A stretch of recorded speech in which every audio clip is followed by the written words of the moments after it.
I feel like I have a lot more to talk about in Witcher 2 than I did in the first game. I do apologize for the way my thoughts are going to kind of probably be a little bit disjointed. I'll explain why in a bit, but I want to start with something weird, the graphics. Admittedly, this is something that kind of irritated me, because I have a fairly top-of-the-line machine. I'd say maybe only a generation old at this point, if that. It's about a year and a half old, made by myself, you know, piecemeal as usual. And I had to turn the graphics down just a little bit, but I couldn't crank the graphics on a 3-year-old game in order to properly enjoy it. It was actually affecting the frame rate to a significant degree. Apparently, I'm not the only one in this. Maybe it's because the engine was poorly optimized. Maybe something wasn't coded properly. I don't actually know. You know, maybe it's just one of those hypothetical things where it's designed for computers that are way better than mine, which do exist. I'm not sure, but that did actually irritate me, and it actually was kind of a bad foot to start on. But while we're talking about the engine, one of the first things that really caught me was the fact that it was basically a brand new engine. I did not actually do my research on this, forgive me, but from what I understand, this is an engine that CD Projekt Red, which I'm probably pronouncing wrong, did actually build themselves, rather than borrowing someone else's engine. And there's a lot of pluses to that. You have a great deal of control and power over what your game is going to do, or what it can do, or how it can extend itself, you know, all that sort of thing. There's a lot you can do with that. The downside is the obvious one. Making your own engine is expensive, costly, time-consuming, and there's the whole Q&A bug testing thing that you have to go through with that, right? All that is, you know, duh. I'm going to talk about the engine for a little bit, then I'm going to talk about something very pertinent with regards to that. I swear I'm getting to it. One of the things that caught me pretty early on was the fact that it was much more action RPG-y than Witcher 1 was. Witcher 1 was pseudo-action RPG with a lean towards, you know, the Neural Knight style, like I already mentioned.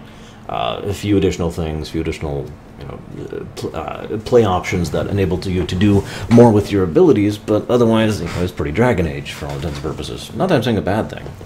But this one is much more, you know, you click, you do this, you dodge, you roll, you lay down traps.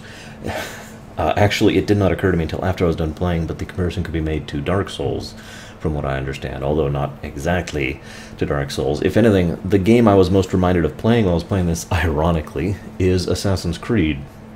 Virtually any of them, although Assassin's Creed 2 being a big one there. Not that I'm saying it's a bad thing again, though. The gameplay was definitely more interesting to play through than it was in Witcher 1, despite some niggles. For example, I mentioned this back in my assessment, but it bears repeating. I actually fiddled with the difficulty at several points in time before I hit Chapter 3 and then left it on hard. And after a while, playing on hard was just tedious. Because, I mean, there are some fights you can go through, but it's like, dodge, roll, block, counter, dodge, counter, block. It just got to the point where it was repetitious, I guess is probably the best way to put it. But then when I turned it back to normal or easy in order to just kind of blaze through things, it was literally just, it was like I was playing Torchlight, you know, oh, hang on, let's do some heavy blows, because guy has some armor. Okay, now we're back to light blows. And that was it, no thought whatsoever into it. I did that for a few sections for reasons I'll go into eventually. I'm getting to it, I swear. Because I have, let's just say that I'm building up to my biggest negative about this game, so bear with me. One of the things that... Wait, what's I say? Oh, okay. One of the other things, though, that really caught me about the way they presented the game is, if you're playing on a proper even if you're not playing on a proper difficulty, it is still an option to be very tactical, and it really encourages you to explore in the sense that there's tons of loot, basically all over the place. Very Elder Scrolls-ish, actually, if I was to call it anything, where you can get crafting materials, which can craft all sorts of things, primarily bombs and traps being the big ones. And of course you want to get all those diagrams and all those things. And of course there's all the potions, which serve, if anything, a more important role in this game than they did in the previous game. So overall, lots of options of what to do. And I really like the more tactical aspect of it. Like I said, I played through all of Chapter 3 on hard, and suffice it to say, the dragon fight was awesome, I thought. It was probably my favorite fight in the entire game. And I really, really liked a lot of the combat actions I had in there. Actually, I guess the other favorite fight would be the Draugr, which I may be pronouncing wrong. The boss fight in Chapter 2, super wraith made after the Visitor. I was reminded in many ways of Oblivion, or rather every Elder Scrolls game, or every Bethesda game if you prefer. Now you may be looking at me weird, but let me bear this out. The reason I mention this is I'm one of those people who never really looks at those games and thinks of them as buggy. Those are not games I would define as buggy. Now I know a lot of people look at me very weird when I say that because those games have tons of bugs in them. But they're still very functional, still very polished, and a lot of effort was put into making them and Q&Aing them, right? I have just said, you know, realistically speaking, the amount of bugs you're going to find in a game like that that is that vast, that labyrinthine when it comes to its design paths, of course there's going to be bugs. In fact, there's going to be lots of them, but I still wouldn't call that buggy. When I started Witcher 2, the very first bug I saw was I alt-tabbed for some reason. I think I was talking to someone on Skype, and when I tabbed back, every single character model was stuck in the default position. For those of you who don't know, I'm not going to do it. You know, it's basically like this, except upright, hands straight out, legs straight down. No matter where they are or what they were doing, it looked really funny, and it happened every single time too. But after I saw that, I kind of laughed a little bit, and I said, okay, and I started keeping track of the bugs. I'm only going to mention 2 other bugs of note, because both of these were amusing enough that I feel like it was worth sharing. One was when I was fighting the... I can't think of the name of the damn thing. It was the octopus tentacle clawed thing that I fought in Chapter 1. Pretty much at the end of Chapter 1. Got through the first phase, interestingly enough, used the trap, you know, didn't actually hit with it because I didn't know what I was doing. And then as it was at the second phase where you have to climb up on the raft, the chunk of asphalt, or not asphalt, concrete, in order to go wah and kill the sucker, I was scoping around just trying to see what to do next because I didn't know that at the time. I see that and I'm like, oh, okay, I have to go up there. And then I get struck by lightning. Now you might think I got too close, but no, actually I was way over here. Like here's the beast, and, you know, here's the chunk of stone blocking me, and I'm like over here, and I'm like, oh, okay, I need to go up there. Before I can move it, I get struck by lightning. And the weird thing is I then got stun locked because I literally was incapable of taking any action of any kind whatsoever. And I was just like, ugh, ugh. And so Geralt stood there in the middle of the pond with nothing going on around him as he slowly electrocuted to death. It was pretty slow, too. It was right funny looking. That was also my first death. My second death was also to a bug. That was to a golem in Chapter 2. There are several. It doesn't matter which. It was in a cave, and there I am fighting this guy. And as I approach him to attack him, simply getting near him triggered what I later found out was the reaction to him doing his charge attack at you. You know, he knocks you down, and you go through a whole animation. You go to the ground, your sword goes flying up, you pick up your sword, you get back up. You know, it's like a mez, basically. It's like a stun. But just being near him did it, which meant in order to attack him, as I went to swing, I would suddenly go, I wasn't 100% sure what to make of that, but before I could really do much in terms of positioning, he came close to me. Here's the wall, here's him, and so I wish I'd been recording this. What happened is Geralt then started doing this on the ground. He's like, as just the stun animation plays over and over and over and over, and I take damage from it until finally I die. The second time, I had to save, of course, right after. Good autosaves in this game.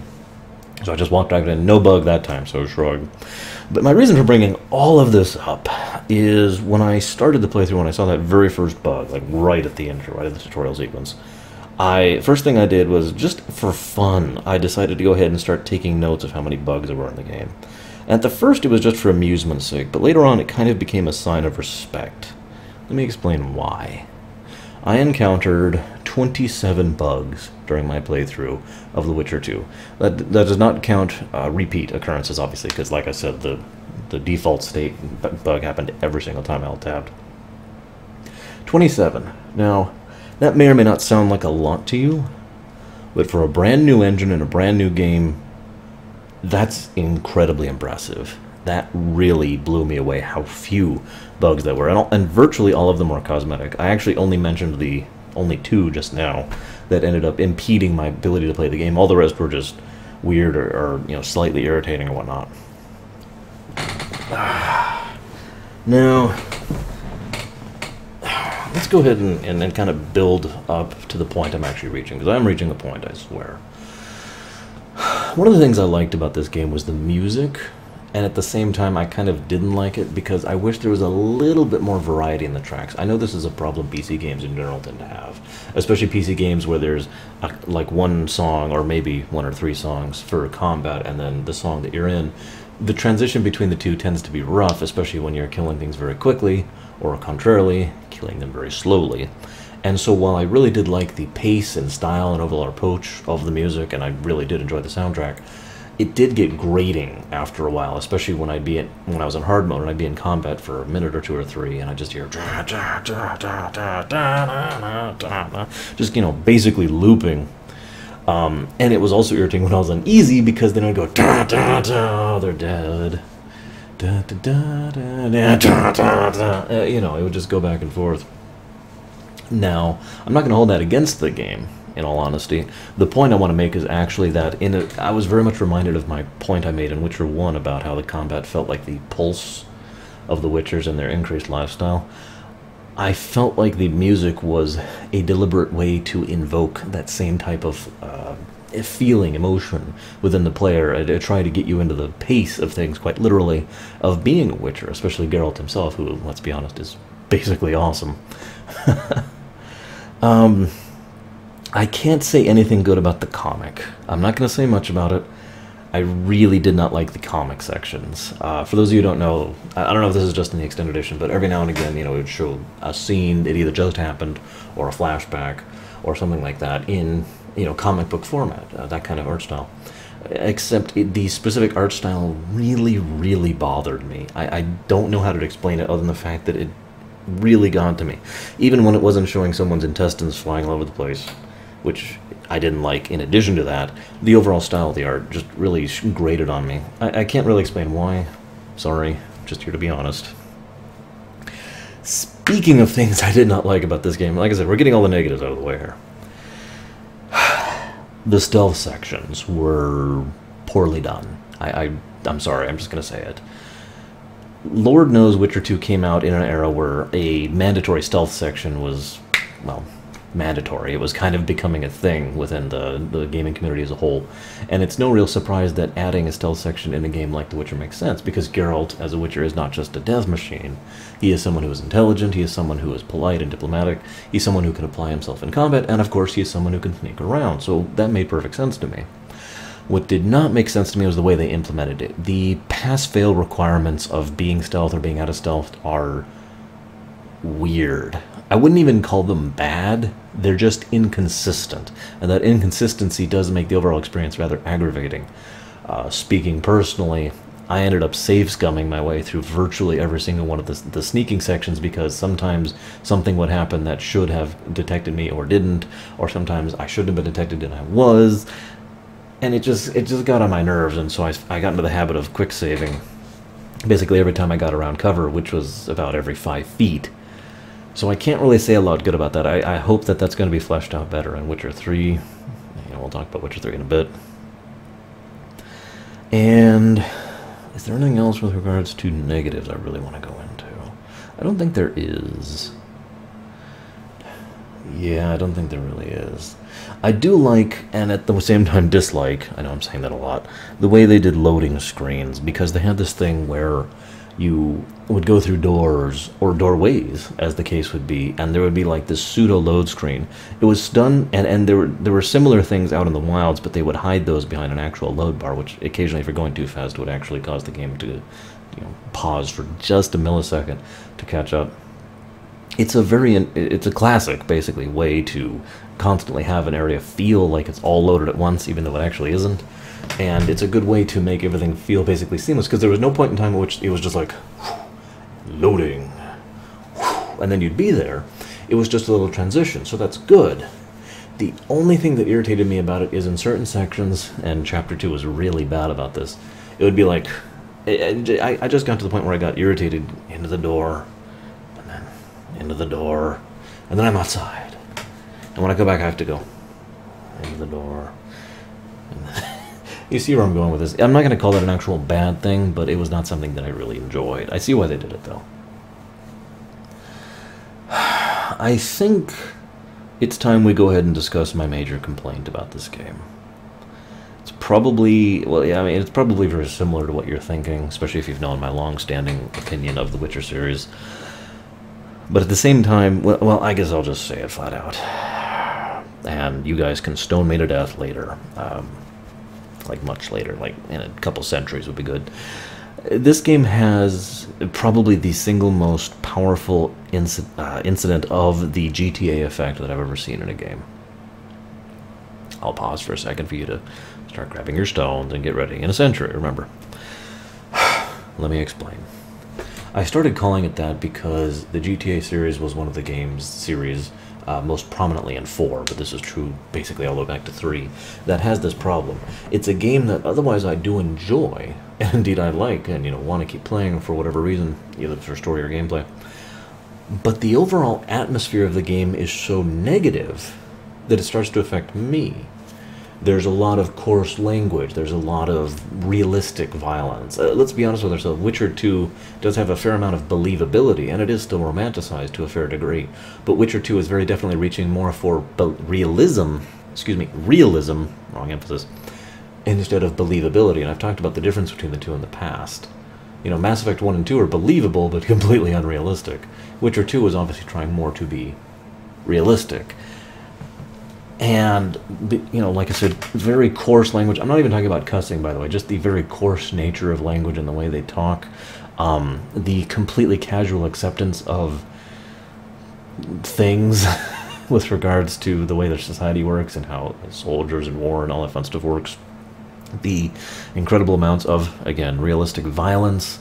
The overall tone of helplessness and misery and muck.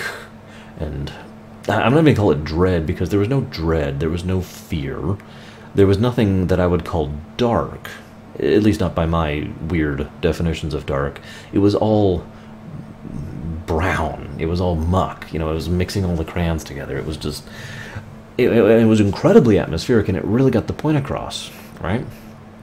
Now I'm starting explaining this, I did this kind of in reverse. When I was rehearsing, I did this in reverse of how I'm doing it. Let me explain why this matters. I picked up this game pretty much immediately after I finished Witcher 1, and then I had to move, and there were a lot of things going on in real life, and I was really stressed, and I was in a generally negative mood set. So every time I'd pick up this game, I would just go, and it would get to the point where I couldn't stand playing it. I was just irritable and frustrated, and I'd get like maybe an hour of game time at most, take 1 or 2 notes, and then I couldn't do it anymore. So I naturally assumed, knowing myself, that it was just because my real life was kind of a mess at the time, and that was affecting my mood. So I was less tolerant than I should be, and I really wanted to give the game a chance. So I basically put the game down for about a week and a half, give or take. Got things smoothed out, moved in, nice new place, everything's great. Doing better on the site. Got a few more patrons, which is great. Getting more settled in, finished the Mass Effect thing. So I pick up the game again, and I'm like, okay, I'm really going to do it this time. And I'm playing through it, and it's the exact same problem.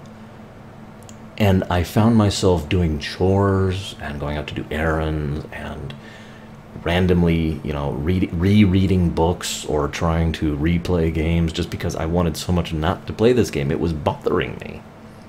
And I couldn't figure out why. Now, I've given it away, of course, why it is, because, well, I guess I haven't brought it all home yet. So, people who are smarter and better than me have said this better, but put simply, the difference between a good work and a bad work is a good work does enough good that you can ignore the bad. Because there's always going to be bad, there's always going to be flaws. FF6, my favorite game, my favorite fictional work of all time, has flaws, and I know that, and I acknowledge that, but I still love that game, and I still love replaying it, I still hold it up as my favorite game of all time, for that exact reason. Why does this, now you're probably thinking, well, is it because Witcher 2 had so many flaws you couldn't take it? No, see, it's the same concept, but expressed in a different way. The problem here is that your core affects everything else. You go into a situation, this is true in all aspects of life and fiction and everything, like, relationships is probably actually one of the ways that this tends to most affect normal people, I would imagine. Lord knows it affected me back when I was a kid. if your core is wrong, then things that normally would be minor issues or things you would completely gloss over start to bug you more.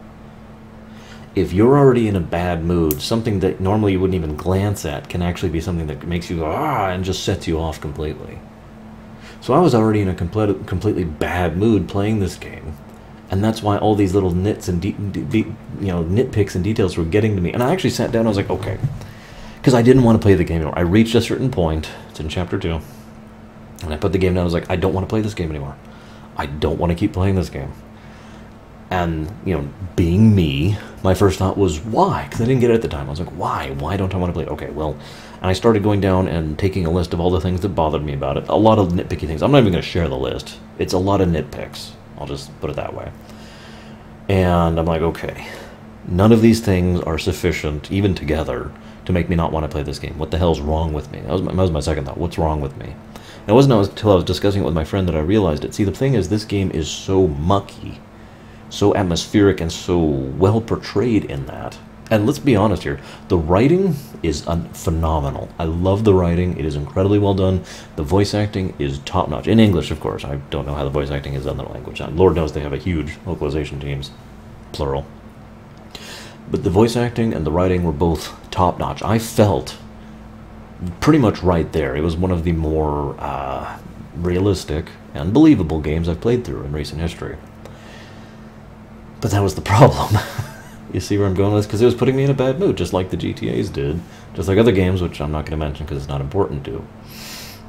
And that was really putting me off to the game. So I was like, okay. Started approaching it from a different angle. It's like, alright, I'm going to do a chunk of story at a time. I'm going to put the game down. And then I'm going to go do something that has nothing to do with Witcher 2. Something enjoyable, something to lift my mood a little bit. In other words, the same kind of thing that people like me do in real life when we have to deal with muck. Because, take one thing away from all this. Despite all of this, I was genuinely trying to keep going through this game. You know why? Because I wanted to. I wanted to know what was going to happen next. I wanted to know how things were going to go with the Nilfgaardians. I wanted to know what was up with Letho. I wanted to understand more about Roch and Iorveth, which I'm probably pronouncing horribly wrong. All through the game I could never pronounce his name right in my head. The Elven gentleman. I'm just a stupid dwan. What do you want from me? The point being, I wanted to keep going. I wanted to learn more, but I kept, until I had that revelation, it was just like, I wish I could just watch this instead of play it. But that would be cheating, and I didn't really know how to do that.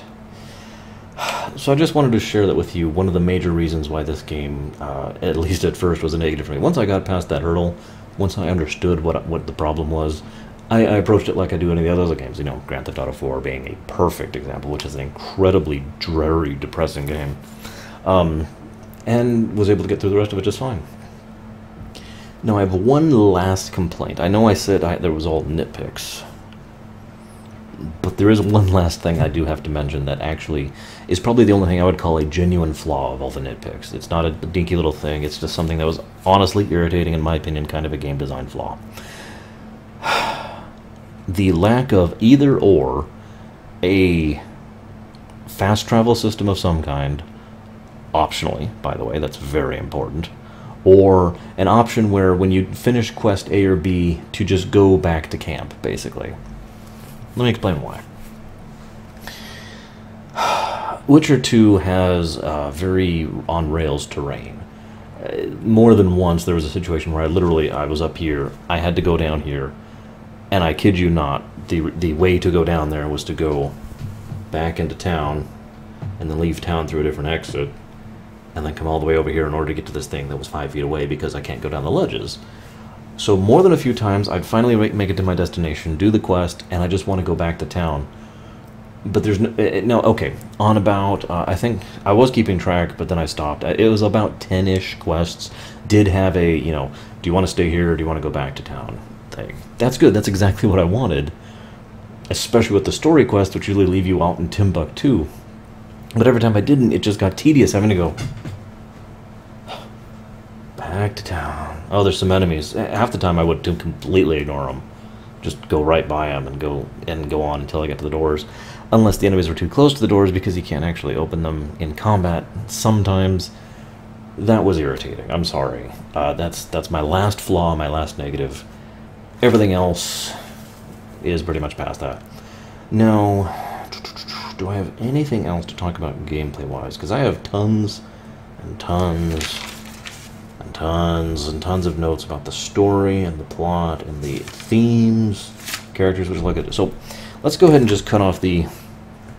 I know I've done nothing but nothing but basically negatives here, even though I again have to praise the voice acting and writing because it was phenomenal. Let's go ahead and cut off the spoilers line here. From now on, spoilers all over the place for anybody who cares. Oh, sorry, spoilers. So,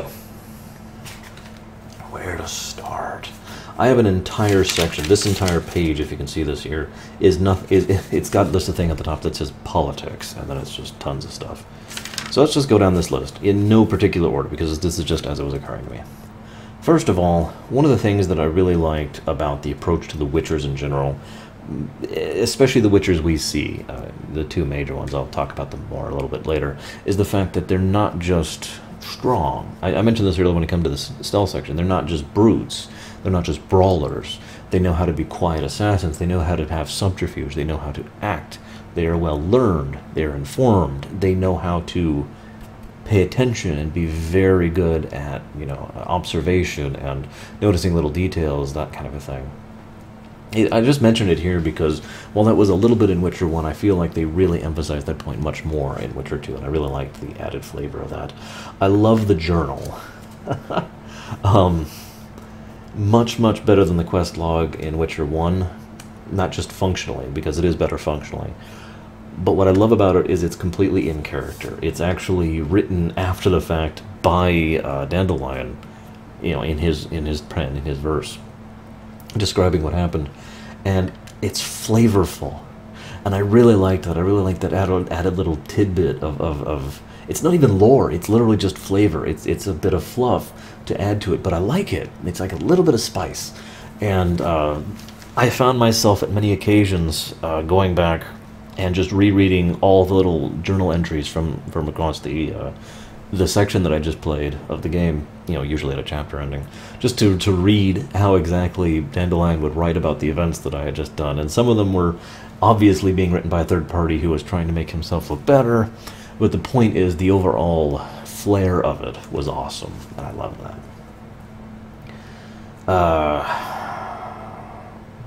One of the other things I liked about this game, when it came to its approach to questing, usually side quests, is it had the thing where if you wanted to do the, I gotta do this, quote-unquote, good option when it came to a quest, or the better option, or the less evil option, whatever you want to define that as, you usually had to put more work into it. Usually the evil option boiled down to walk up and kill person, or walk up and accuse person, or do nothing like that.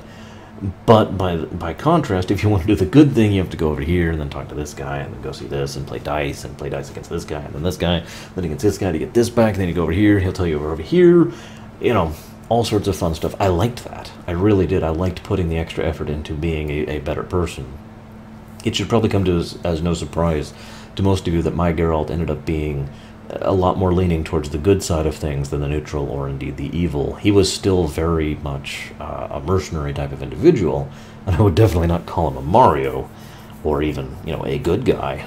But the thing I found interesting about Geralt is, and I got this impression in 1, and it has been emphasized a dozen times in 2, he has a very strong moral compass, a very strict sense of his own sense of ethics. Doesn't really adhere to what everybody else thinks is good or bad. It's his own thing. And I'm not sure if I want to say more about that until I get to someone else. I think I'll just leave that there, and hopefully I'll remember to talk about it. One of the other things I almost lament is there's a lot of cultural flavor in this game that I don't really get. There is one tidbit that actually well, okay, there's actually like 20 tidbits I caught, but the one I wrote down was the duck blood soup, which I've actually had in real life, and the significance of it and the way it actually is used culturally and that kind of thing. Being used as the traditional miner's drink for the dwarves was an interesting parallel, and I feel like it was being used in a similar way that figures of speech are used in, all contexts of fictional work. I mean, Japanese usually refer to their own things. here over here in the United States of America, we actually refer to our own things. Here in the West, blah blah blah. So I have a feeling that there's a lot of that stuff I missed. But at the same time, the fact that it was there and catching the few tidbits that I did helped to flesh out the world more. I wonder if I should talk about that now or later. Let's talk about that before we get into the politics section. One of the things that... This is a really brief note. I'm going to be mentioning this later, but I want to establish this. I tend to refer to a period of history as the Casus Belli period of history. You can look up what Casus Belli means. It actually has really limited usage when it comes to literal usage. But what it refers to is basically an era where politics was actually more important than literal facts and function. Now you may say, oh, well, that's not nowadays, but if you haven't studied history, I apologize, but you really don't get it. Imagine an era where you could have an entire army and you could occupy an entire nation or country or fiefdom or city-state or whatever, and you basically have that place, except you don't. Because you don't have it on paper, because you don't actually have the political sway to maintain that place as your thing. But what you can do is, now that you have your army there, you can then force the people who actually do own that place, who probably don't live there, by the way, and probably only have that place thanks to a marriage with someone else, which allows them the titles that were inherited from their parents, in order to have a degree of hold over that particular province, thanks to some lines that were drawn a few centuries ago. You see where this is going. It's ridiculously complicated, and the most widely known example of the Casus Belli era is, in fact, the lead up to and big impact of World War I, the Great War. Yeah, that was Casus Belli and just exploding in everyone's faces, basically. It's more complicated than that. But point being, this era very clearly felt like the Casus Belli era to me. The literal facts of situations did not matter nearly as much as the supposed errors, the titles, the perfunctory ability of individual A to exert influence over individual B. And then you add to that magic, monsters, and an overall almost Lord of the Rings feel, which I'll talk about more later. And you get an absolutely fascinating thing, a fascinating era of intrigue and politics and all that fun stuff that I, in all honesty, completely eat up. It's one of those weird things, I'm sure several people would agree with me on this, that would be terrible to actually experience in person, yet incredibly awesome to actually read about. It's the same basis of the tier question. I mean, Fallout would not be a great place to live in, but it makes a good game, right? Same concept. So if I start referring to it as the Casus Belli era, that's basically what I mean. One of the things, speaking of the Casus Belli era, is, again, personally, I don't fully get that, especially the concept of service and fealty. Now, don't mistake me. I understand it intellectually. I do. I understand a little bit too well, but I don't get it personally. The concept would never make sense to me, personally, to swear loyalty to Bob over there, because Bob is going to give me a percentage of plunder, or he's going to give me free will to command another group of people, or he's going to give me a title, which, again, gives me rights and privileges and whatnot, or he's going to knight me, or he's going to give me part of the nobility, which allows me access to certain things politically within the aristocracy, or whatever. He's going to buy me out somehow. That whole system, even though it makes perfect intellectual sense that, the soldiers would follow the leaders, would follow the kings, I'm summarizing, but you get the idea, because they understand to some extent or another that the only reason they have the benefits they have and are better off than the serfs and the peasants and the slaves is because they follow this person. But it's one of those things like the concept of currency, especially paper currency. I get it intellectually. Hell, I took classes on it. But fundamentally, part of me just looks at that and says, that's just paper, right? Well, it means something else. It only means something because we all agree it does. If we all agreed it doesn't mean anything. And it's the same thing with this. If these kings were not protected, if there was a genuine peasant revolt that also had the backing of the military, because the military also revolt. If there was a general people revolt, that's where I want to put it, all the non-nobles, all the lesser bloods rebelling against the upper bloods, guess who'd win? But at the same time, what would happen as a result of that is the same system would then prop itself up again. It's weird, and I just don't get it personally, even though I perfectly understand it. It's so strange. It's all over the place in this game, though, which is why I bring it up. because this game, as I mentioned in my assessment, is very much about humanity. And we see this concept, the casus belli concept, the fealty through fealty as a result of rewards as a result of fealty system, and all these things throughout the game on several levels. We see kings and the nobility that follow them. We see nobles and the people who follow them. We see probably my favorite example is the bastard whose name I can't even remember. I don't care enough about in chapter 1, the commandant. He is nothing more than a thug. He's not even that smart. Oh, and he's addicted to fistic while we're on the subject. He's vile, disgusting, people hate him, but he's got the garrison backing him because he gives them free reign and a degree of the splendors, and they get to... Basically, he takes care of them so that they take care of him. The way a usual vassalage situation should work, in fact. But my point is, that's just a town. Or, if you want to be nice, a city-state.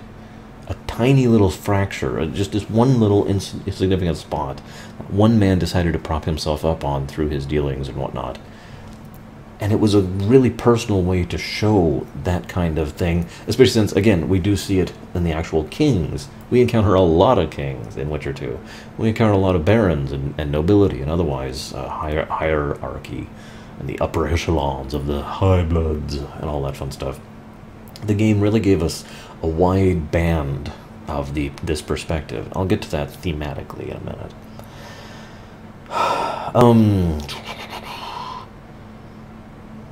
Well, one of the things I liked about gathering herbs throughout the game is it actually subtly was very similar to real life, which, I know this is a tiny little mark, but the point is, once you know a particular herb is gatherable, it's much easier to identify. If you're just wandering around, you're much less likely to notice something, especially if you're going full tilt and not really paying attention. But the first time you see, that particular spot of moss or that particular type of flower or whatever, it becomes much easier to notice it at a distance and say, oh, well, that's that. Which, again, kind of marks real life. That's how people know to pick that type of flower, that kind of thing, because they know the distinctive leaves or the flowers or what have you. I just liked that tiny little thing there. I also liked the play as other sections in this game, which it had quite a few of, which is awesome. I always love it when a game kind of branches out with its gameplay sections. In this case, it was the same engine, same combat, same overall style of play, but you got to play as the assassins, you got to play as the king, you got to play as... I know there's others. You had to play as Roch at one point in time. Point is, you got to play as several other characters other than Geralt, and in all cases it was a narrative device rather than a literal device, not counting the necromancy thing. And that's good. That's a good way to branch out. It's a good way to show to the player more things that are happening on that are just what are limited to Geralt's viewpoint. It was excellently done. So let's see. We've got a couple character notes here. Let's go ahead and zip down here to... Man, I don't even know where to talk about first. Let's talk about the battle section, the battle recreation. Really well done at every level that it was done. It really recreated the hectic, brutal, no idea what's going on kind of feel of combat. The fact that you can die pretty much at a whim, especially during some of the sections. The feeling of tactics. I don't even really have a good way to put it, on all honesty, so forgive me. But it really did feel like I was in the middle of a battle, rather than in the middle of a skirmish, or the middle of a nothing. Some games tend to fail very badly on actually making me feel like I'm involved in something.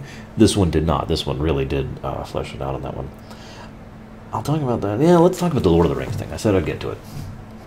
One of the things I got a very strong feeling about in this game is it feels like, and I mean no offense by this, but it feels like a great deal of inspiration was taken for its overall approach to the fantasy mythology from Lord of the Rings.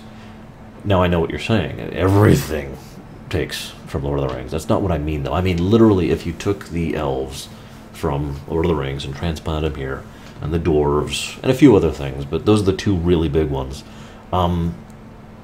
I love what he did with it, though. I love what they did with it. I shouldn't be specific. I love what the setting did with it. Because I've always been okay, if you're going to use something as an inspiration, even if it's a very close copy, that's fine as long as you do something with it, make it interesting. What they did here was they made the elves, but in Lord of the Rings, when the elves hit the peak of their civilization, when they were ready to move on, basically, They sailed west. They were gone. And, there's other things going on there, but you get the point. Their terminus led into that direction. Well, imagine if those elves had actually stuck around for a few centuries as the humans really started to expand, and imagine the kind of cultural destruction that would happen to the elves over time. Imagine the sense of some of the elves clinging to their old ideals while some of the other elves... You get where I'm going with this. I shouldn't even have to flesh this out all the way. I'm basically describing the elven situation that happened in the Witcher series, in the Witcher setting. Imagine these elves who had the height of a great empire and were beautiful and wonderful and natural, and then just kind of lost all of that. Not literally. Well, I mean, okay, they did lose it literally, but I don't mean just literally. There are so many elves who have become culturally assimilated into the human way of life. And then there's dwarves. Now, dwarves are interesting because I feel like, again, you take the Lord of the Rings dwarves and plop them here. And yet, I feel like the situation between the elves and the dwarves is different because the dwarves throughout the game, while there are certainly some working for the Scoia'tael, most of them feel more like dwarves to me.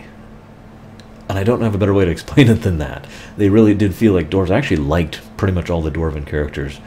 There was very few times where the dwarves were rude to me, or coarse, or unnecessary to me, where they were actually violently, malignant or malevolent or anything like that. They were always pretty honest and pretty upfront with me and just like, hey, let's do this, and here's why. And I think this of you, and here's why. And that struck me as very dwarvish. I got the impression that the dwarves may have literally become assimilated into human culture, as we see dwarves pretty much all over the place in human cities, especially in Witcher 1. And yet, they never lost their sense of their culture or their society or their identity as a people, unlike the elves who had that exact same thing happen to them. It makes me wonder what would have happened if the elves hadn't actually lost that identity, if they had been able to more peacefully assimilate in. Now, you might say, well, that would still be bad, and you'd be absolutely right, for reasons I'll go into in a little bit more detail later, but suffice it to say, yeah, the non-human prejudice was still alive and well, and just as bad as ever, even for dwarves who had literally been their neighbors and been nice and kind to them and had never done anything against them, ever. Like I said, we'll get to that later. I loved the way they presented Foltest right at the beginning. Honestly, though, Geralt gave the best summary of the king that I ever could. To really bear it down, he was a man like any other man. The only difference is he had a crown on his head. And I find that interesting because of the kings we see throughout this game, and indeed throughout the series, but especially throughout Witcher 2, he's the only one who really feels like that. Most of the other kings have their own agendas. Some of them are much more pompous. Some of them are much more, I guess, buying into the aristocracy, believing that they really do have the right to rule, and they really are above all of it, blah, blah, blah. And some of them just think that it's, have sort of that casual arrogance, like this is just the nature of things, and this is how things go. Foltest was the only man who actually felt like a man. Now, he had many flaws. He was, crude, coarse, didn't really like politics, very classist, extremely classist, completely tolerant of the rather horrible things that happened under his command, in fact endorsed it in more cases than one. And he was very much a warrior king. For those of you not really familiar with that term, obviously it means basically exactly what it says, but there's more connotation to that, because it actually applies even in modern age. The difference between a peacetime king and a warrior king is night and day. Someone who's going to be someone who is good for leading for social reform, for economic progress, for ensuring the prosperity of infrastructure, and cosmetic aesthetics and cosmetics and increasing healthcare, that kind of a thing. Usually that sort of thing is something a warrior king is going to be pretty bad at, and as I can tell, Foltest was pretty bad at that. But what a warrior king is really good at is when the country is in a military conflict, usually with someone else who is either stronger than them or is well positioned to cause them significant issue. And from what I saw of Foltest, he was a great warrior king. The other king, what was his name? Henselt. He definitely was also a warrior king, but he had his own problems. We'll get to that later.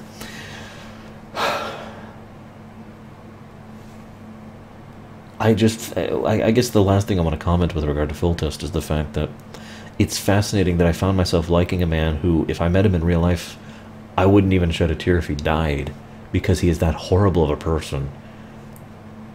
I mention that because that is just kind of how, again, mucky this game really is. That one of the best people I meet is that guy.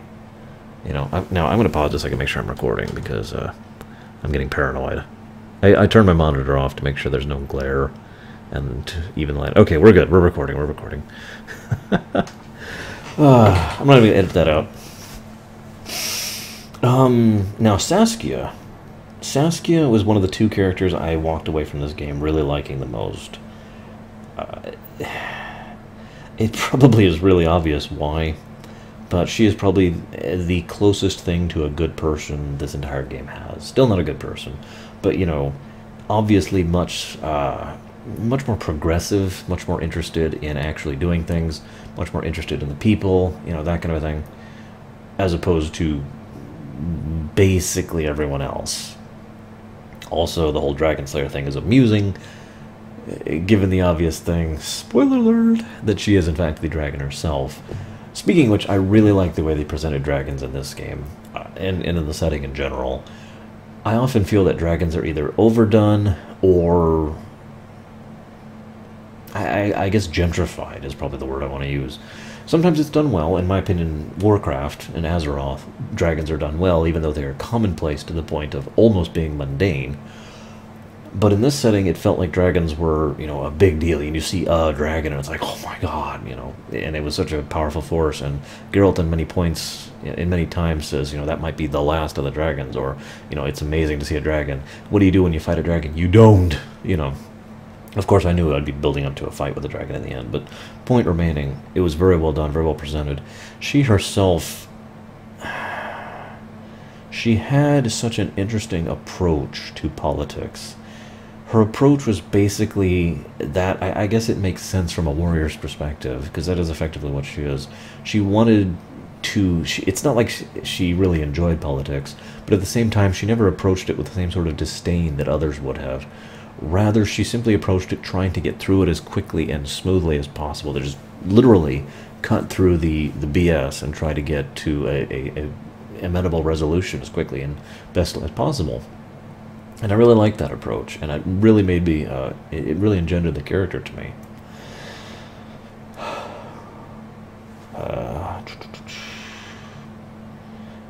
One thing I want to talk about before I go to the politics page is Roch and Iorveth. Both chapters, both playthroughs, thematically shared one very strong thing, and it was appropriate given the two characters' history, and the fact that they were effectively, in many ways, the same type of character. They had many of the same personality traits. Both very driven, both very loyal to what they actually cared about, which was actually a cause, not a specific, you know, banner or flag or whatever. Both of them were very willing to do whatever was necessary in order to get the job done. Both of them had gone down the darker side of the path, and to be a little bit blunt, both of them were basically villains up until you made the big choice. I want to pause for a moment and say that I really want to give this game credit. When you had to do the big choice between Roch or Iorveth, I still don't know if I'm saying his name right, you usually when it's a bad or a gray situation, usually my personal policy is to pick what I believe to be the lesser of two evils. You know, the Mass Effect series is a good example of that. Dragon Age is a good example of that. In this case, these two cases, as you played through the game up to the point where you had to make the choice, both people were pretty much equally shown to be equally bad, almost identical. At no point could I say, well, he's better, or well, he's better, or his opinion better, or clearly things will work out more if I go this way. And I didn't cheat, I didn't look anything up. Of course, you know, that would kind of spoil everything. So, first playthrough I picked Roch because honestly, the only reason to pick him, and that would probably be my lore choice, was because I kind of owed him one for helping me to escape from prison. And that's kind of it. He was just as bad of a person as the elf was. But the thing I find interesting is that in both of their storylines, both characters were not only fleshed out, which I kind of expected due to the excellent writing and storytelling, which I've praised a few dozen times already, but the fact that he softened a bit as a character. I felt like through my interactions with both of them, I was able to, or perhaps they found out on their own, that they weren't that bad of people, that they really didn't want to be that bad of people, pulling them a little bit further away from the villain side of thing and making them a little more neutral, a little more gray. You know what I mean? And maybe I was the only one who had that impression, and maybe it's dependent on the choices you make, but I really got that strongly throughout the rest of the game, and it was very well done, in my opinion.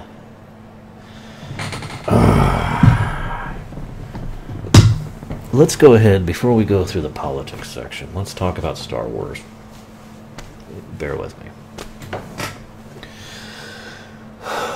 While there are better examples, older examples, and more recent examples, I usually use Star Wars as what I like to call the classic trilogy setup. This applies to games, books, movies, pretty much equally.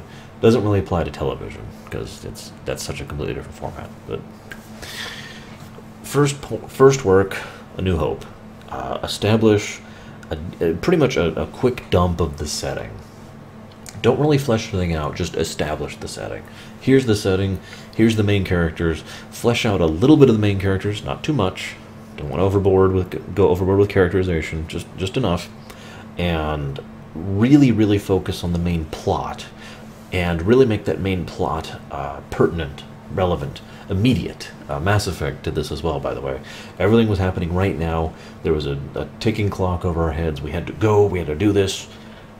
You know, it was very present, it was very threatening, and if things didn't go well, then everything was going to go to hell.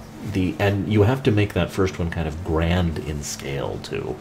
If the Death Star had, in fact, taken out Yavin 4, that probably would have been the end of the setting in that concept, for all intents and purposes. Same thing with what happened with Sovereign at the Citadel, you know. Second movie, or book, or game, or whatever, The Empire Strikes Back. Now, The Empire Strikes Back, I've actually had discussions with people about this.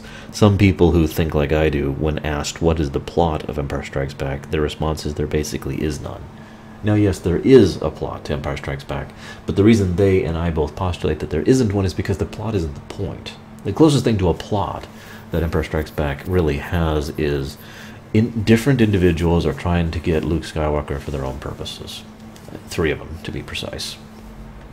Okay.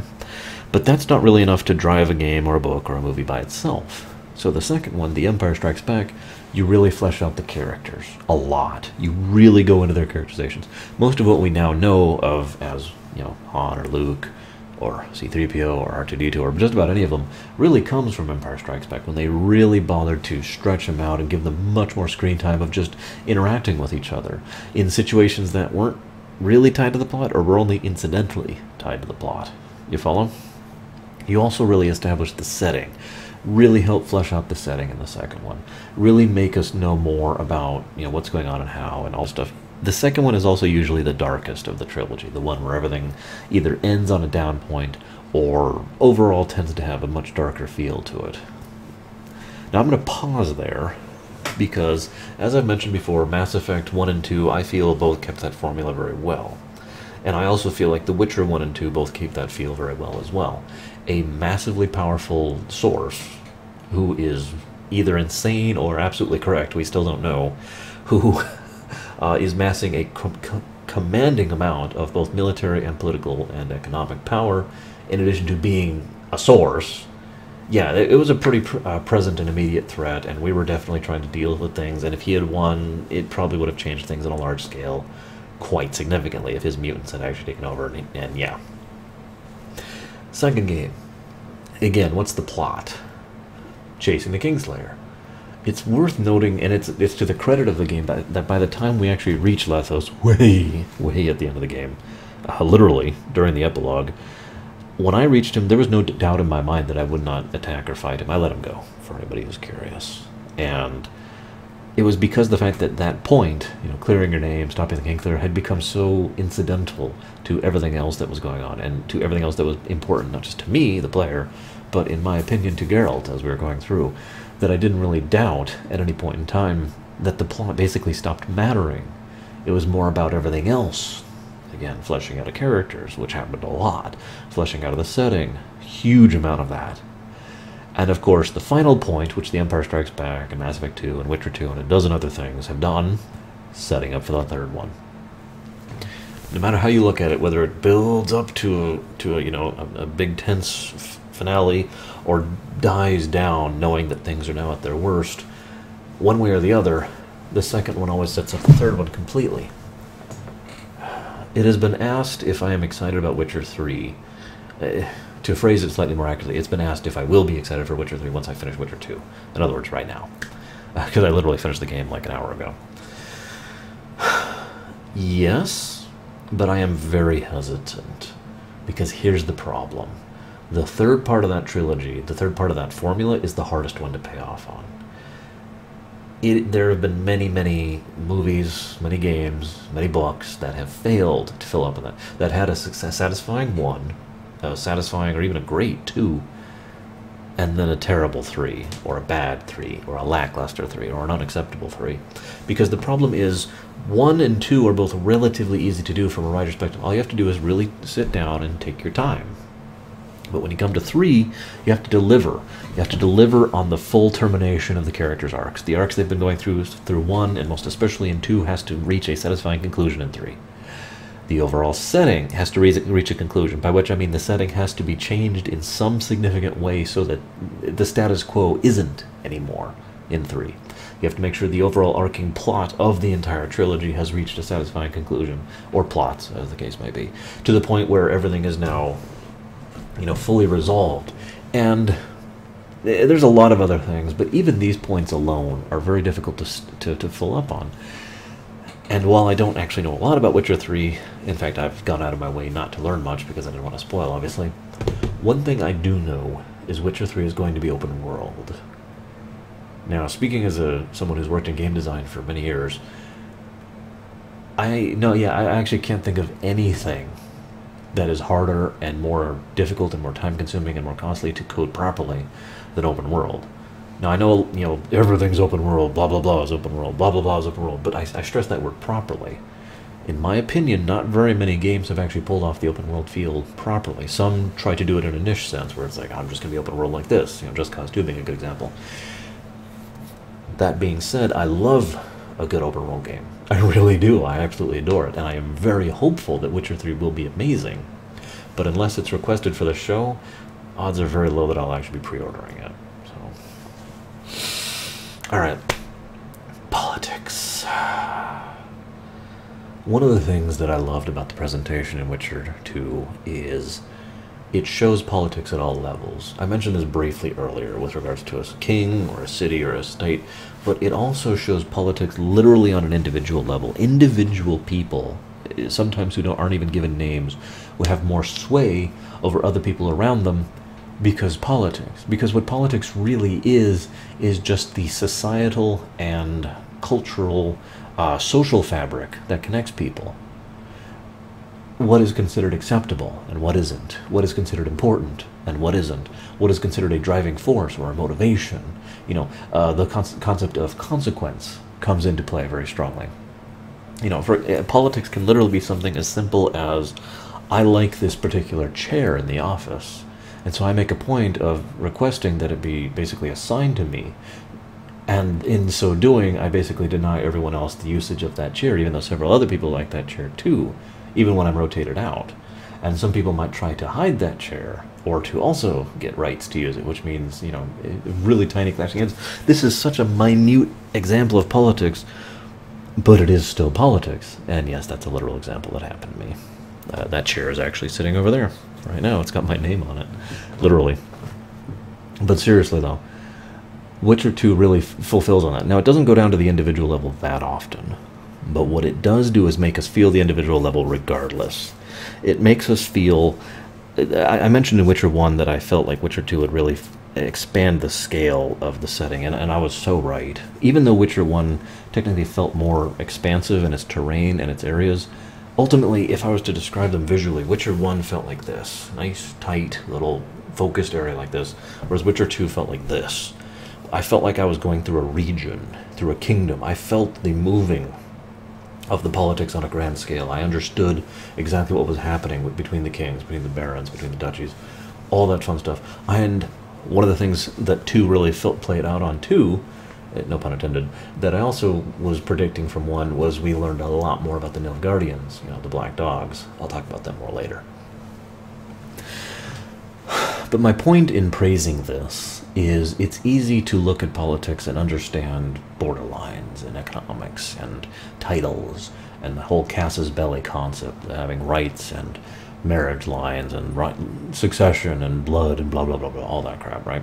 Which is fascinating to me, fictionally speaking, and yet I would hate the crap out of it in real life.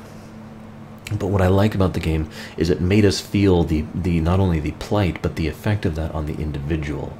Not just the peasant folk, who have nothing to do with anything, I'll talk about that in a second, but also the soldiers, and exactly what it was like being just a grunt.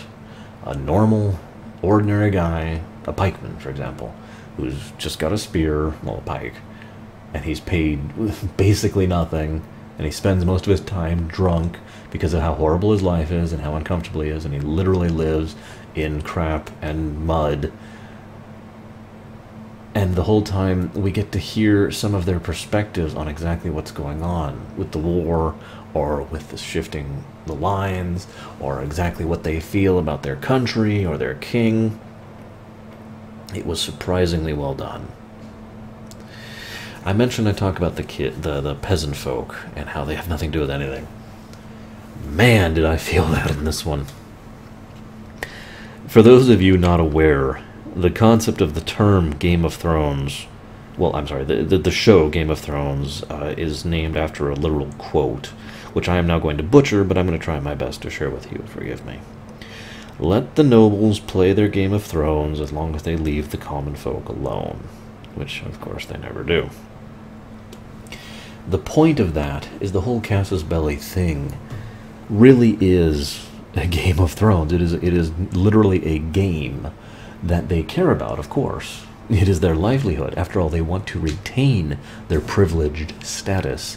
They only get those privileges, they only get those rights if they're part of the nobility, or if they're a certain position within the aristocracy, or if they have certain standing within the military, or whatever. They have to have a throne, basically, even if it's not a literal throne, in order to maintain their better lifestyle. And so they care very much about doing that, and constantly playing at it with everyone else involved, because everyone always wants more. Human nature. And yet, every time we encounter the actual villages and the people, both in terms of actual combat, during the prologue is a great example of this, and just elsewise, like for example that first town, when you're just going through, those people have nothing to do with anything. One of the things that stuck in my mind most, again during the prologue, several of the people were accusing several of the peasants of being traitors to the king Foltest. The peasant's response was basically ludicrousness. What do you mean? How are we being traitors? What are we doing? Now, of course, the soldiers didn't want to hear any of that. But the reason I found that fascinating is it would not surprise me if the vast majority of the peasants did not know whose banner or border they happened to be in at the time. It would not surprise me at all if those people had no idea that their particular ruler, or whoever happened to hold their land or their castle, had decided to revolt against the king, or had decided to go to war against this king, or decided to lay claim on this area. No idea about it all, because after all, other than, you know, the literal way it affects them, you know, like a soldier showing up and trying to burn your house down, or do other things we're not going to talk about, other than that, it doesn't affect them. And that's pretty much how it worked in real life, especially in the casus belli era. You remember when I talked about an army that would occupy and then just sit there while they negotiate at the table? That's well, put simply, that's horrible, and for reasons I don't want to talk about and never will. But the reason I bring it up is because those people who are living in those cities and those towns and those villages and those thorps have no idea what's going on. There's just this army here, and they're making everything worse, and they can't wait till the army leaves. And then the army leaves, and it's great. They don't know why. They don't know why they came here. They don't care. Remember how I mentioned back in Witcher 1, I got a very strong feel of the general lack of education as kind of a control measure? I got that feeling a lot more in this one. And that is probably the best way to lead into my comment here, which is actually much further down, because it happened much later in the game. Where is it? Regicide, there it is, right there. One of the things that was commented by Geralt himself was that regicide was the worst crime that existed in the land. In a land where horrible, horrible things happened daily, commonly, and where killing and just, you know, changing of leaderships and dying to creatures and turning into monsters all over the place. In this land, regicide is the worst crime, which unfortunately makes perfect sense, because again, that's that controlling education.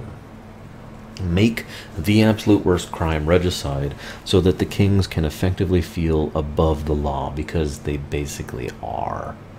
That's another reason this is the Casus Belli era and not, say, the era right before it, the era when the vassals and the nobility ruled the lands, when having your own fief or your own you know, feudal state was pretty much the top of the food chain, because the kings had no power to stop you. Now, this is the era right after that, when the kings had absolute power, which were basically absolute dictators.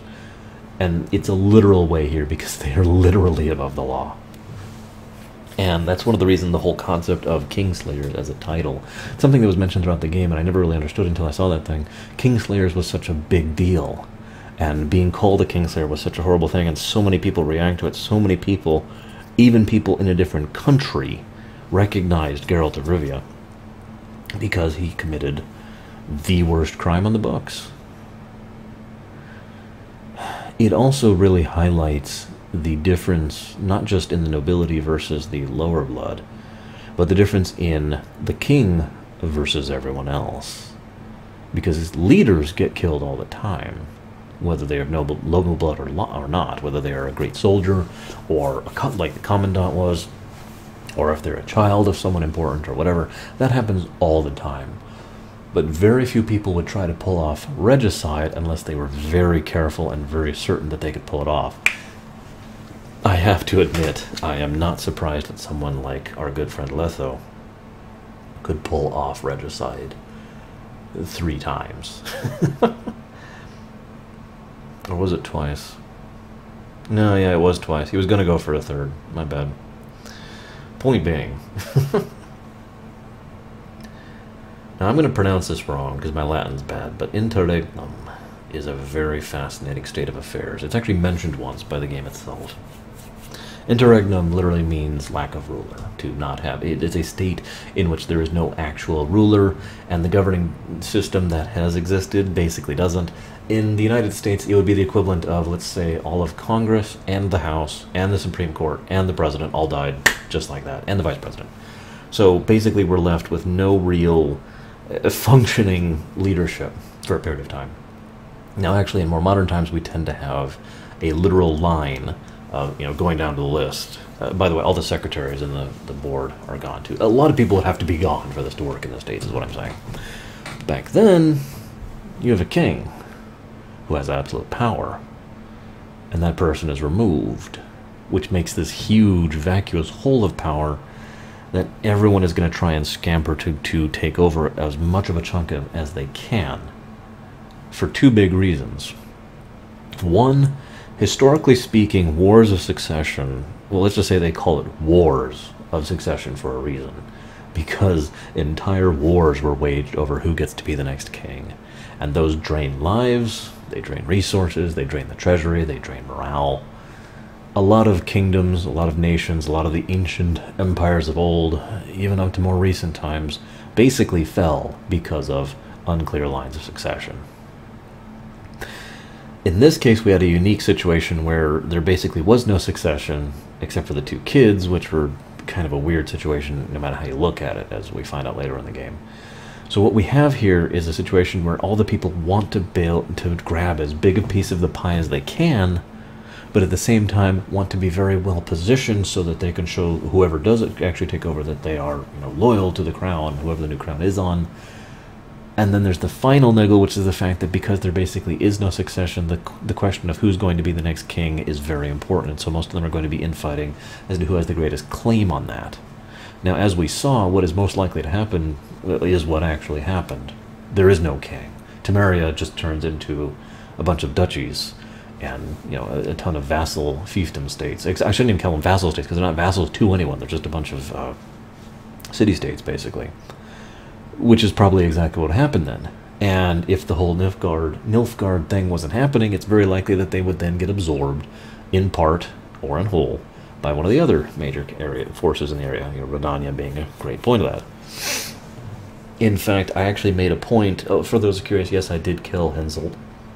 He deserved it, and you could probably tell I was upset at him when I saw a certain scene and I actually said to my monitor in a tone I will not repeat now, "You're going to die."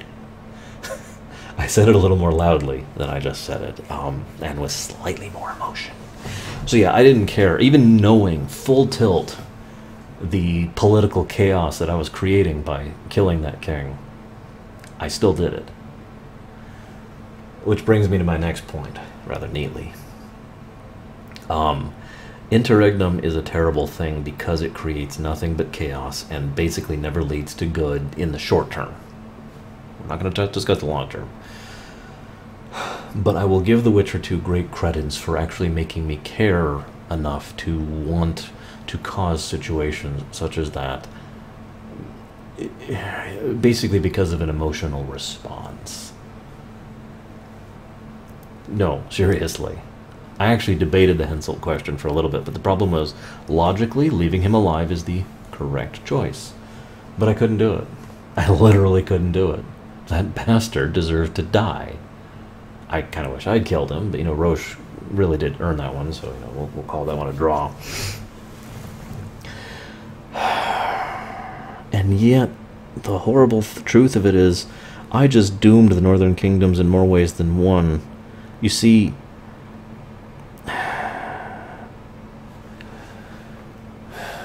a king like that, I don't even know how to say this properly. Okay, I'm going to say it the first way, because this is where the quote comes from. This is a quote from something, I don't remember what. A man like that, in this case, speaking of Henselt, I forget who was originally quoting. A man like that should be king. A man like that is a good king. But not that he's a good man, not that he's a good person, not that he is anything but a psychotically, hideously evil person. But that's the point. If you're going to be that kind of ruler, in that kind of system, fighting off those kinds of jackals constantly, in a world that is that dark, depressing, and mucky, the only kind of man who can really be an effective king is one who is that brutal, and strong-armed, and strong-willed, and good with a sword, for that matter. The fact that he actually held off Saskia was something I was actually a little astonished about. I was like, what, really? He actually beat her? You're kidding me, But no, the truth of it is, he would be a good king.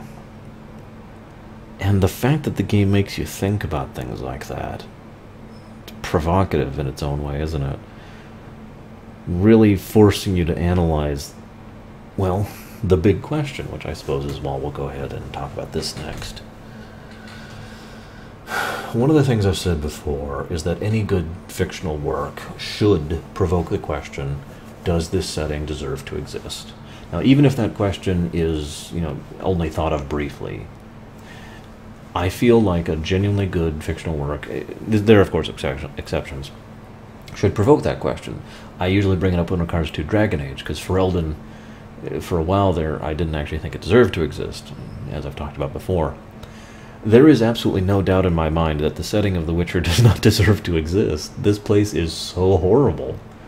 And every level, all the way down to the individual, all the way down to those little farmers and those little peasants who have nothing to do with anything, who just work on their boat all day and then go spend all their money on booze and women, plowing, excuse me. None of it deserves to exist, because it's all horrible. There are no spots of raying sunshine or hope or good. I told you before, the closest person who was good was Saskia. The next closest was Letho. I'll talk about that more later. And yet, I wasn't going to talk about this immediately, but that does lead rather nicely into what I believe to be the theme of the Witcher series, or at least with regards to the games. Civilization. No, not the game. Great games, though. You should play them. I've heard this argument debated amongst philosophical circles since I was a child. And it's one that I've always felt to be fascinating to debate, even though it's ultimately just an intellectual exercise, because I made my decision on the matter years ago, and it's never actually changed. The method by which it is expressed can vary. Usually it's with regards to technology, specifically, aka human innovation expressed or manifested. But the Witcher series very clearly asks us about civilization, society, culture. Is civilization a net positive? That is the question this series asks of us. Now, you could argue that in real-life history, that question, in many points in history, the answer was no. It was not until years upon years, centuries of progress and continued advancement in civilization, aided by technology, admittedly, that it reached the point where you could argue that civilization was a net positive. Because the thing is, when life is more simple, when life is less civilized, things are a lot more basic. You are much more likely to know your neighbor and care about them. You are much more likely to understand your role in life. You go out and work the farm or the mine or whatever it is you do. You come home, and you feed your family, take care of your people. You love your wife, you love your kids, maybe you have a pet. Very unlikely, actually, because we're talking about a time that basically would be the equivalent of the ancient era, the Roman times in real life equivalent, or perhaps more accurately, the era of Alexander the Great, I think. Would be a good time frame for that. Yes, I know that those times are pretty close to each other, bear with me. But there's so much bad that can happen there.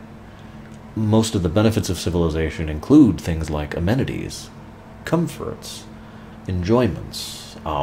Alcohol itself is kind of an aspect of civilization.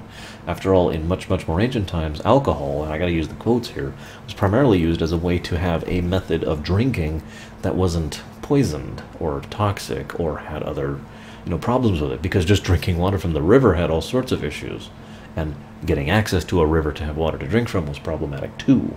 So usually you'd have to rely on rainwater, and so forth. You get where I'm going. I don't want to go into a full histrionics here. Forgive me. I'm really straying off course.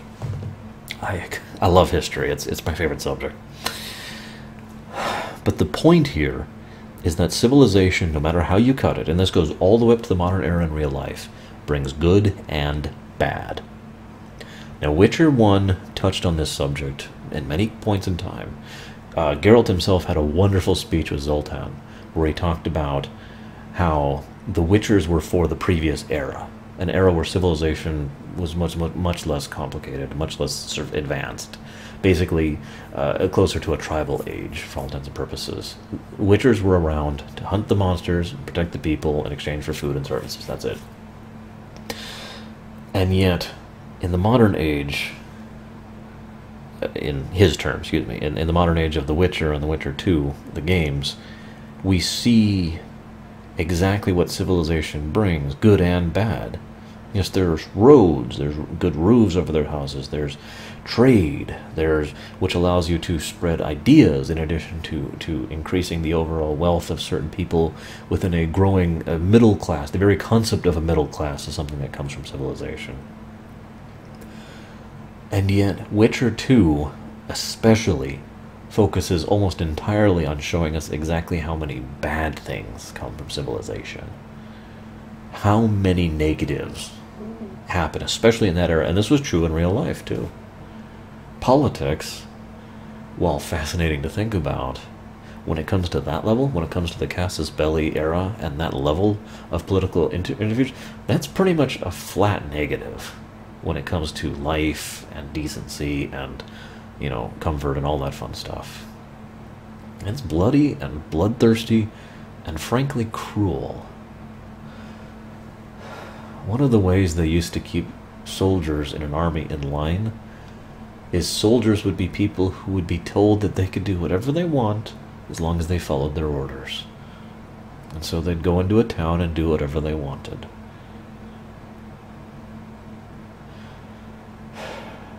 That was brought to us by civilization. And you might argue, well, that was still happening in the tribal era. Yes, it did, but my point stands just as validly, if you think about it. And that's really the point overall, I think, of the Witcher series so far. The hopelessness of the situation. There is no escape from civilization. No matter how basic or no matter how far down you go or up you go, things are still going to be civilized as long as there's life at all. As long as it's not one person or 10 people or 100 people, there's still going to be a civilization of some sort. And from there it'll just grow again, just like it did last time. There is no escape from this cycle. And this is the beautiful part. This is the one thing. Whenever I do these ruminations, I usually have one or two things where I hope that I'm mentioning something that nobody's thought of, or at least that a few people haven't thought of, because I love provoking thought.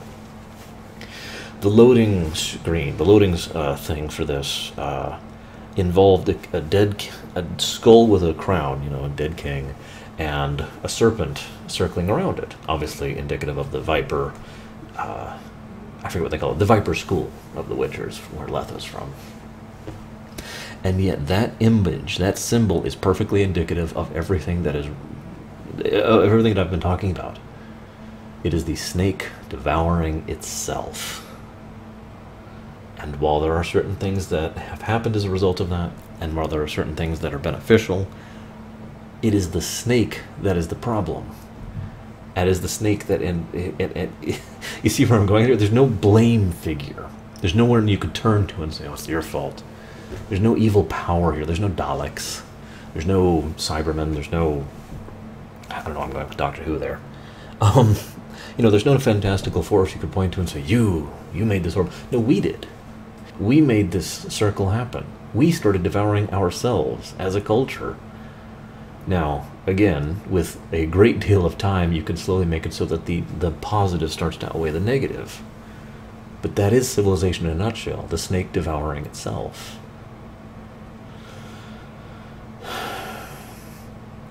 I suppose that's the best point of any to go ahead and lead into my next point, or rather, like my 30th point down here. Where is that?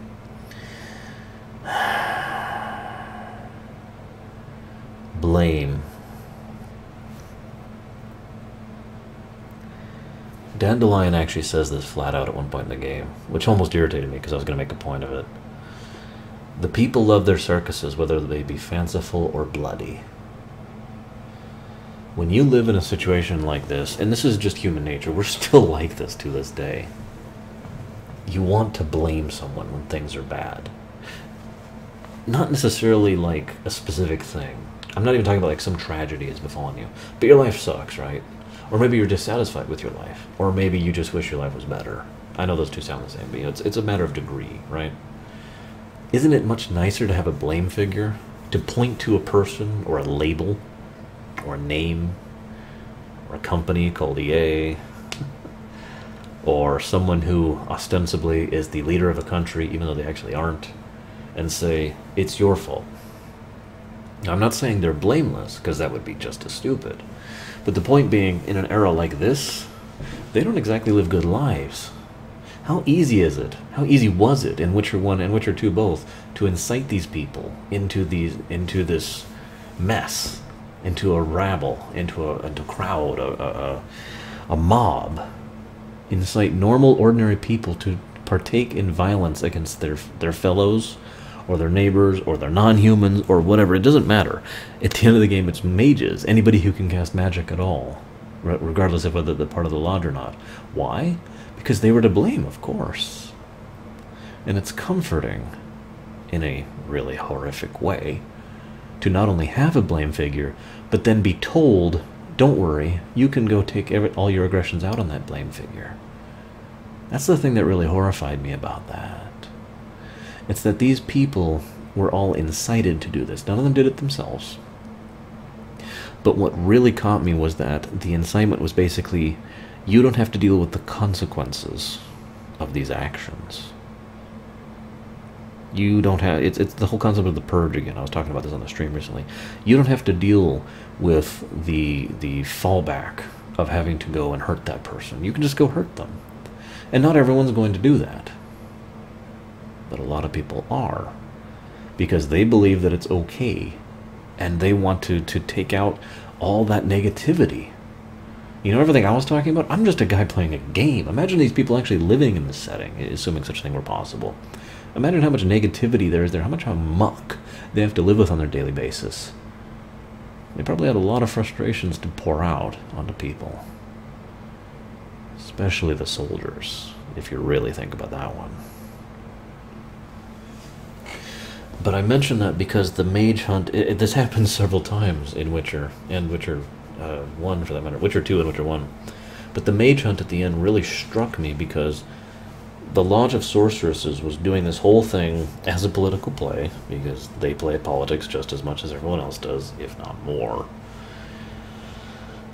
And the net result of that is they were blamed for everything, basically. They were blamed for the worst crime that exists, regicide, multiple times. And when I saw that, when I saw Letho dragged out by the Nilfgaardians, that was when I realized that it was my third guess that was correct. Allow me to back up for a second. As I was playing this game, I had 3 theories as to what was really going on. My first theory I mentioned in the previous game. I thought it was the Lodge of Sorceresses playing at politics. That was partially correct, not really a surprise. My second theory was that it had more to do with the Wild Hunt. It doesn't matter, it's complicated, but that was obviously not it.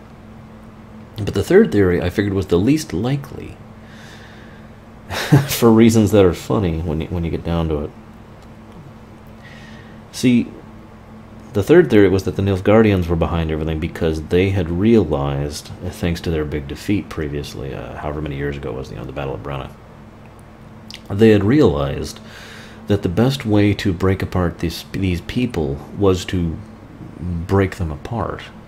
Sending an army north is just going to unite them, right?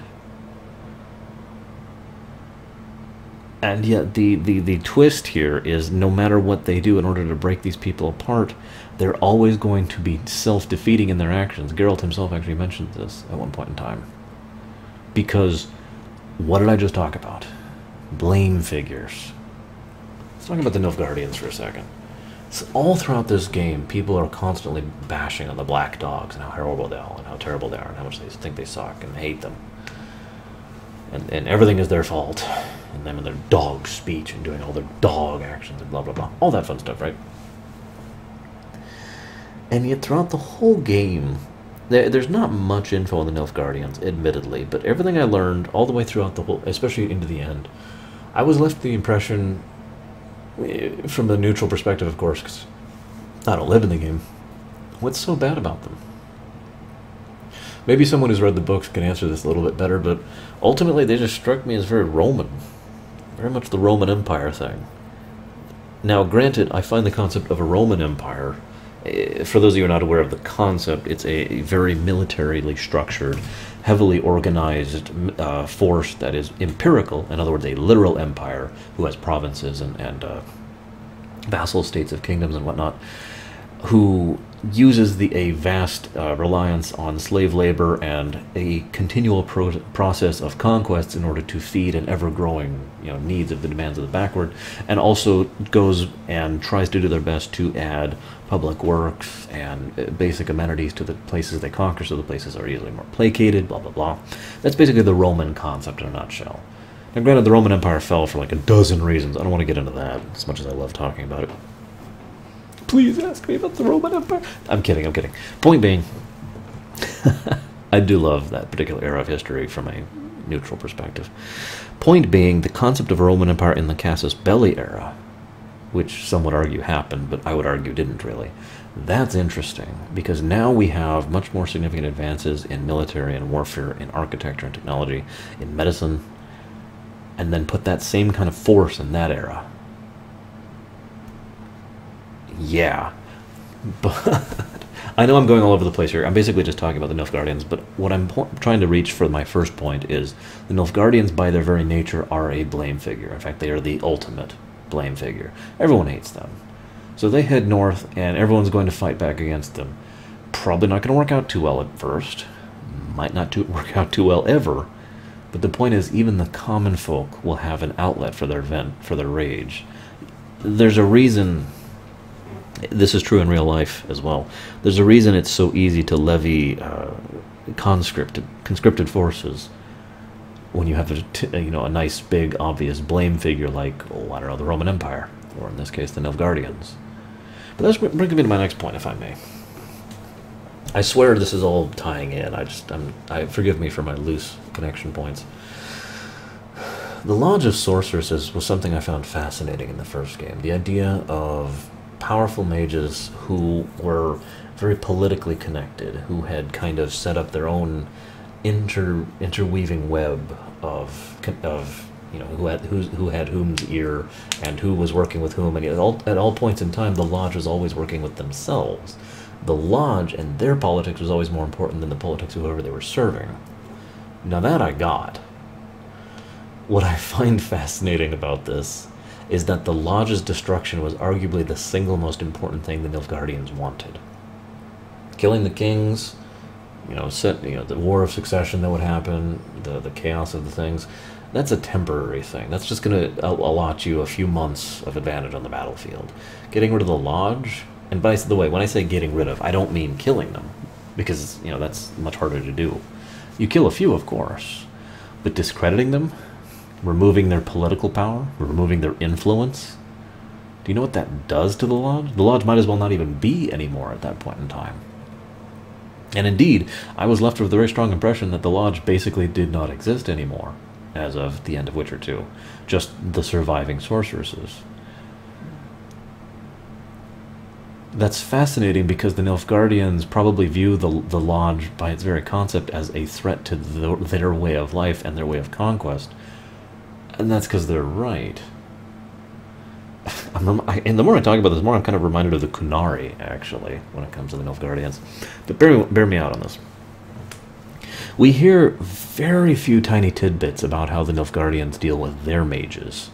But every single point of the way, you get the very distinct impression that Magerie within the Nilfgaardian Empire, within the Black Dogs, is very controlled. It is a resource that is controlled by the state, by the Emperor, and he can use it and adjudicate it as he sees fit throughout the Empire. Now, if you're paying attention, that's the exact opposite of what the Lodge is. The Lodge is an independent political group over here that has its own sway, its own land, its own resources, its own money, its own connections, and uses those to manipulate everything else to its own advantage. So it's no surprise to me that they would want to remove the Lodge, not just because of their obvious magical obstacle, but because of the fact that the Lodge would be the most likely thing to actually coordinate not just resistance, but actual, insurrection once Nilfgaardian had conquered things. Very long-term planning on part of Nilfgaard, and I think that's the reason why I had put it at my third most likely concept, because I hadn't really thought about the fact that the Lodge was their primary target, not, the kingdom, because I didn't really get the point of them just throwing the kingdom into disarray. Yeah, that'll help a little bit, but only for a little bit. I figured they were more long-term on that. Well, they are, so... Do I have anything else to actually have a lot of little notes here? I like the fact that after a while of playing this game, I started to recognize people's coat of arms. I could tell that was Henselt and that was Kimbolt and whatnot.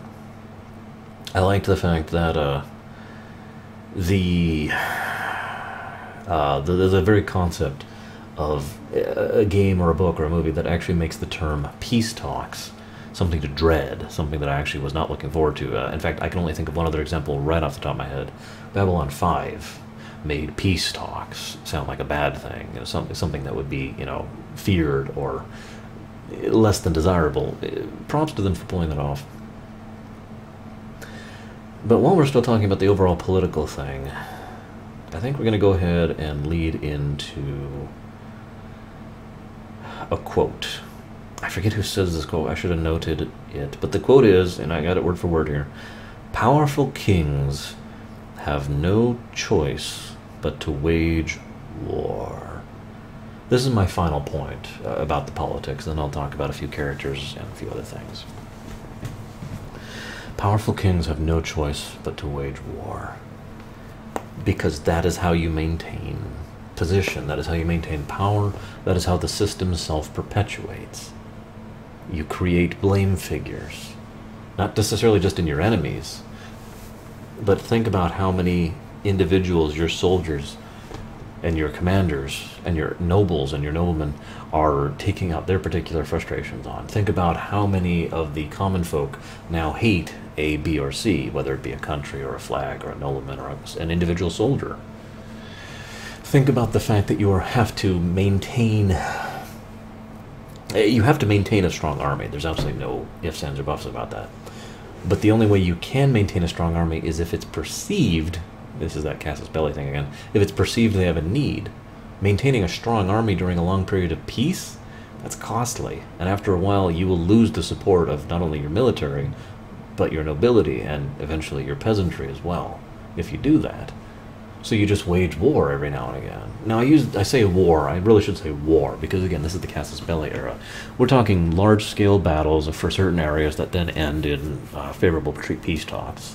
Lots of death, don't mistake me. But nothing that I would really qualify as a full-scale war. But that's the point, isn't it? Because the whole thing is the war. You understand where I'm going with this?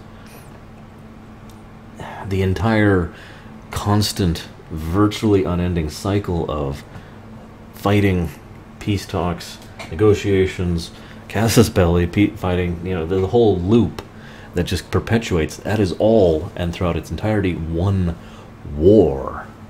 A near constant state of war, actually, with only brief respites in between, just like real wars have.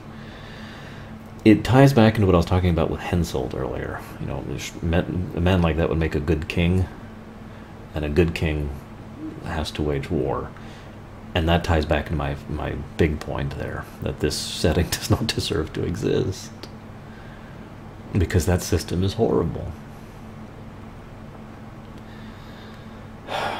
Anything else to add about the Nilfgaardians? I talked about that. I talked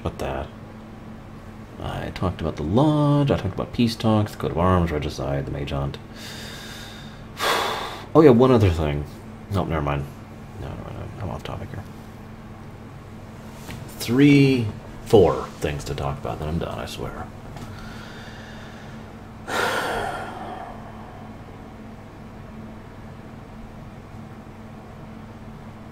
One of the things that I liked most about Letho, he's probably my favorite character so far in the series, even though Saskia was awesome and, closest thing to a good person.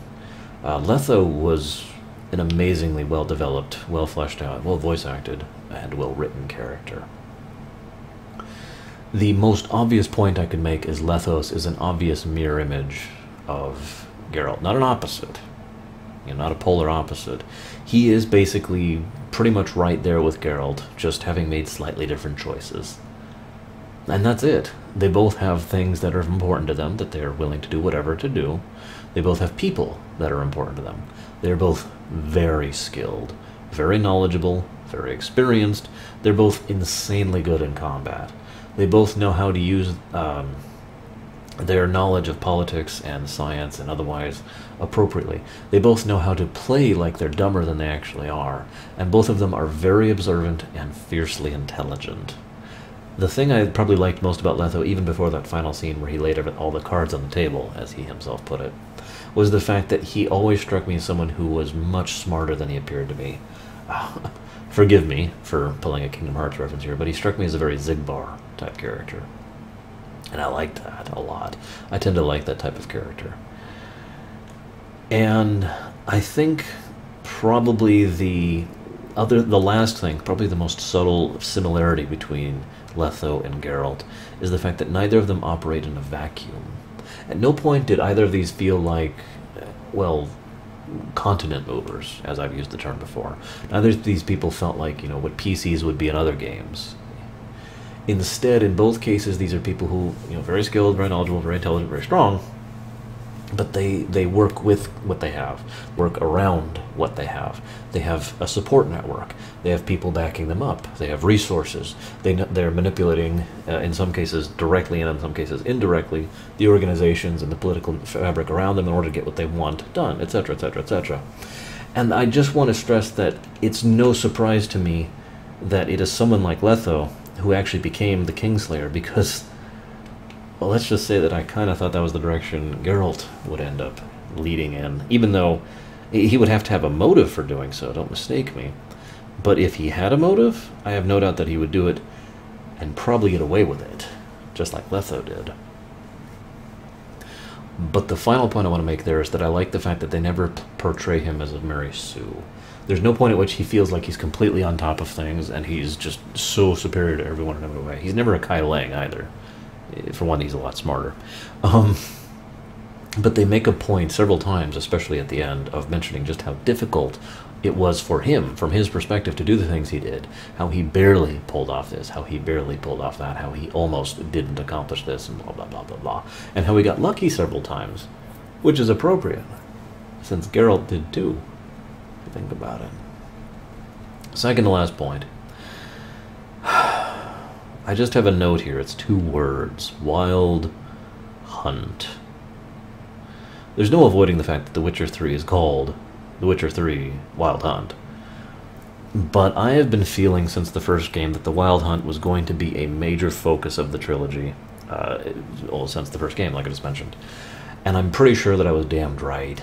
The way that they talk about these elves astrally projecting themselves from another world, that is such a monumental amount of possibility that I don't even know where to start with that. Effectively, that is, for all intents and purposes, the I am your father scene, to go back to the Empire Strikes Back equivalent. The thing that changes the status quo, alters our... Well, it doesn't even actually change the status quo, it just alters our perception of things that had already happened, and is going to color everything that happens henceforth. The Wild Hunt is exactly the kind of threat a setting like this needs. If you'll forgive me for putting my opinion on the line here. Because while this would have worked if it was purely political and it was purely the Casus Belli thing, that kind of a thing will only be interesting for so long, especially since, as I mentioned, the system will perpetuate itself. The snake will keep going around and around like that, right? If you're doing a story about something like that, certainly flesh it out. Certainly have a nice big chunk devoted to it. But when you get down to it, you need to have something else, something external, something deliberately outside of that equation, outside of that system, come in and kind of bring immediacy to everything that's happening. Throw a spanner into the wrench, so to speak. I mentioned this in my FF12 lore run when I was doing the marathon, how Vayne was winning in every way, shape, and form because everyone was constantly playing the same game, was constantly, you know, going through the system, and it wasn't until they finally broke that and threw the wrench in the works that it actually did anything. It's the same thing, well, it's the same thing in Song of Fire and Ice, actually. You know, winter is coming, you know. And there's a lot of other examples of this. Sauron in Lord of the Rings comes to mind. But the concept of the Wild Hunt being the big thing that actually throws the spanner into the wrench, or throws the spanner into the works, and finally has the capacity to really shake up the status quo, is awesome. And I found myself very much compelled to learn more about it, especially given the fact that they have a very obvious and distinct interest in Geralt. Which leads me into my very last point. Witcher 2, like The Empire Strikes Back, basically concluded, but like Empire Strikes Back, it left me with questions. 2 of them, to be exact. What are the Wild Hunt after, and what's their interest in Geralt? One question. And what's with that Ice Age that was predicted? You remember that? The whole end-of-the-world prophecy? And the whole thing that the gentleman whose name I don't remember, the villain of the first game, was on about his visions about it. That has basically been left dangling there, and I hope that comes back in 3. But I would be remiss if I did not mention that I am almost certain these 2 points are in fact related. There is almost no doubt in my mind, in fact, that the Wild Hunt has something to do with that prophecy, that whole end-of-the-world Ice Age thing. But I can only speculate at this point. But that's the good thing, though. And that's the thing Witcher 2 did succeed at significantly, even though, you know, there was all the negativity, even though there was all the other problems. At the end of the day, I want to learn more. I want to know what happens next. So I am actually, admittedly, looking forward to Witcher 3. And I guess that's all I have to say on that. So I hope you have enjoyed this rumination. Forgive me for the delay, you know, I already kind of mentioned why. Next game, I'm going to start pushing through that basically starting tomorrow. So hopefully I will see you in the next video.